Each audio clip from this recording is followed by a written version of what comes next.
I found a clip of Fat Joe speaking about pun, but taking a back seat. And I wanted to have the conversation of when do you do that if you do? One of the most uncomfortable conversations. That wasn't it. My whole career to put the energy behind pun and use every relationship I ever made in the music business to make sure that pun blew up, because I knew the world needed to hear pun. And so, we got like Wyclef Jean had just sold 30 million records. I pulled that favor from Joe the Singer, just went #1 Drake numbers at the time. Like he just did 500,000 albums. Every favor I could pull, I pulled it for pun.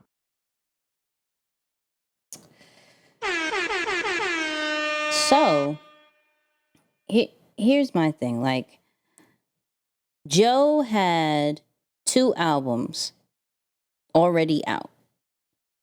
And he was introduced to Big Pun, I think, when he was like 19. Right, when Pun was 19. I think Fat Joe was like around 21, right?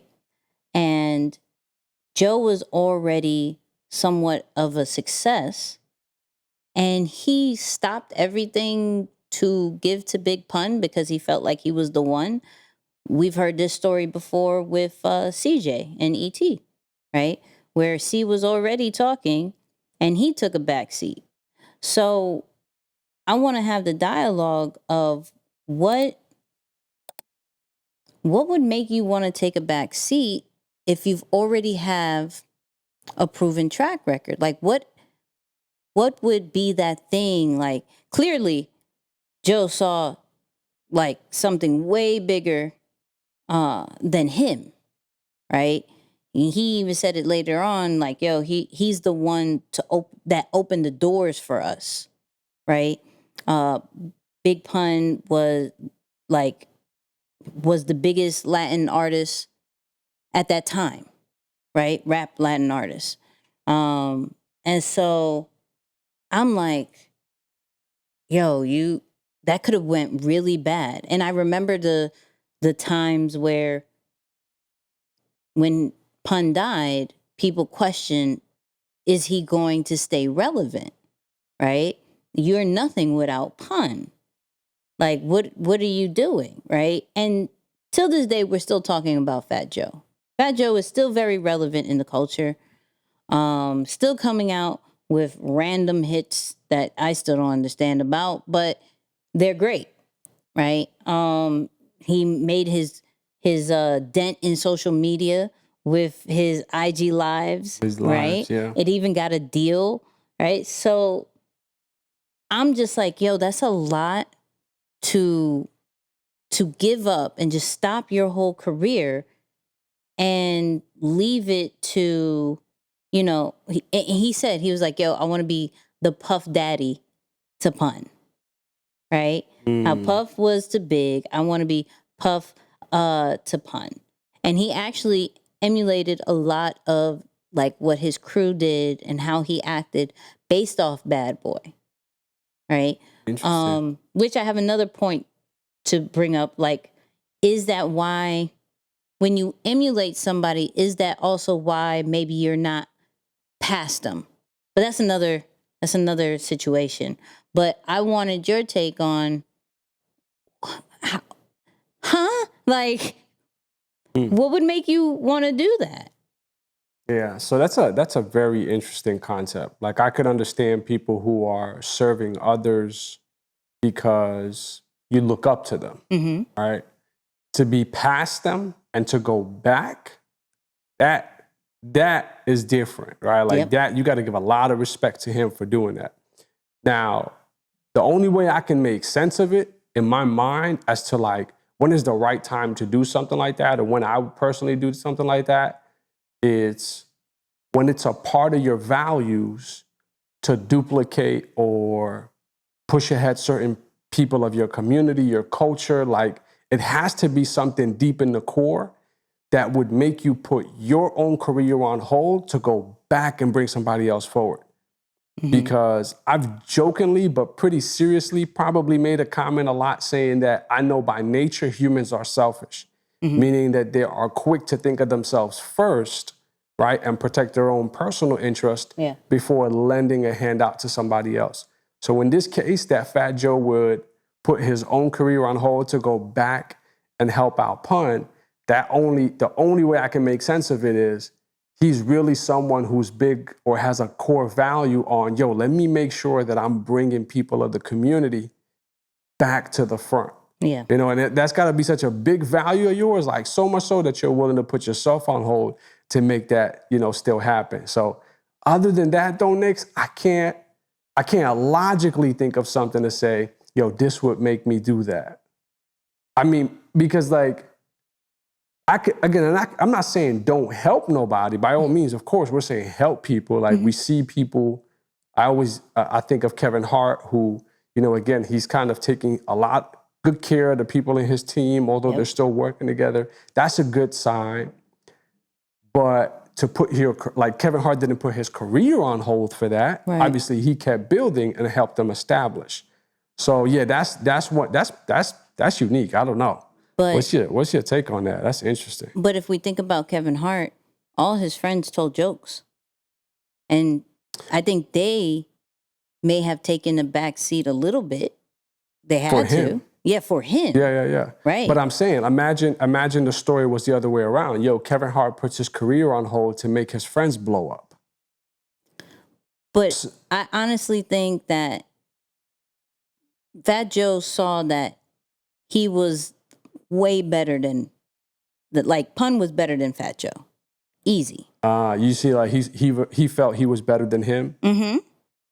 I mean, but again, that only makes me want to give Fat Joe even more props. Like for you to have that much humility, that much just awareness to be like, yo, all right, you know what? Respectfully, I really see this person as being better than me. Yep. Because like the male ego is on something like, oh, you think you're better than me? I'm gonna compete. Like that's the natural wiring of a man. Yeah.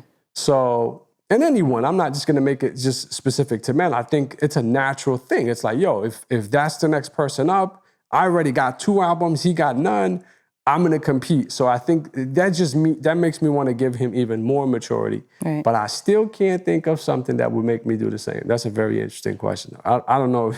I don't know if you got anything, but man, that's dope. That's mad respect to him for that. So I think for me, first off, it would have to be something that is so unique that it's undeniable that this will go far, period, right? And if I already have some of the footwork done, and I know with my leverage, my relationships and toolage and everything like that, that you could probably go way further, which will still bring money back in. Like Fat Joe is big on like everybody eats, right? Like he was very big in that particular interview, and I hope you guys go watch that. Which is Up in Smoke one. What's that one? Man, I forget. I know they're on Showtime, but it's the Matt Barnes and Steven Jackson podcast. Go check that out. No disrespect, I just totally forgot what it was called, but I think it's called Up in Smokes. But but go check out that interview real quick. But he was big like, yo, my friends now, the people that I came up with in the music, they're all millionaires, right? And we continuously hear that kind of cadence as far as like, yo, the people that I came up with, my team, like they're all millionaires. And if they're not, I'm not successful, right? So Fat Joe may have already, even back then, thinking a very boss standpoint of, you know what? Let's make him big. Let's make him huge in the culture, which then brings back opportunities for us.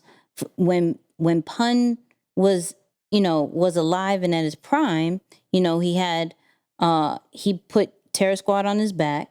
He had his he made a group of it and everything, and each album that came out, clearly because of his death, he only had 2 albums. But he had that, and then he had the Terror Squad album. He was on features. And Fat Joe, and not to make it about money, but got paid off of all of that, right? And in which I believe that's why there was even some beef between him and the family. But not to get into that, it's really about big picture at that point. It's really about, let me put my pride and my ego aside kind of vibe and understand that there's a bigger goal. And if the bigger goal is to be millionaires and billionaires at one point, let's put the person who is undeniable with talent, undeniable with the skills, put him up front. I could come in the back end, right? I all we need is the doors open. All we need is as we always say, the seat at the table, right? We need to be in the elite field.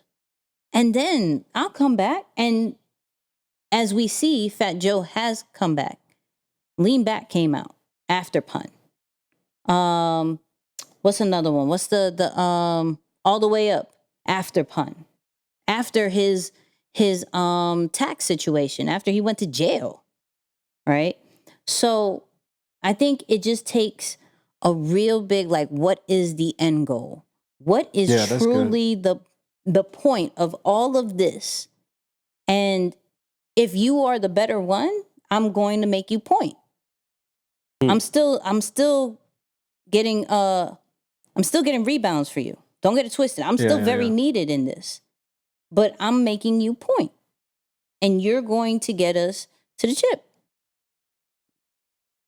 That's genius. I like that. No, super respect. I mean, at the end of the day, not everyone has that type of discipline, but and I'm not like a naive person. I'm not a pessimistic person, but I do recognize that there can only be number one. Right. Right. Like, I recognize that too. Like, I'm like, okay. So, like, in reality, you can build on your own, or you can join the winning team kind of thing. So, like, I can see that, but I like how you put it though, because it's true. Like, there are certain situations where you got to be able to step aside and both humbly and strategically say, you know what, this is the right move, right? If not for today, but definitely for tomorrow, I can see how I can create some benefit and also do a good thing for the culture and for the community. So yeah, that's smart. That's definitely, it's a good way that you put that.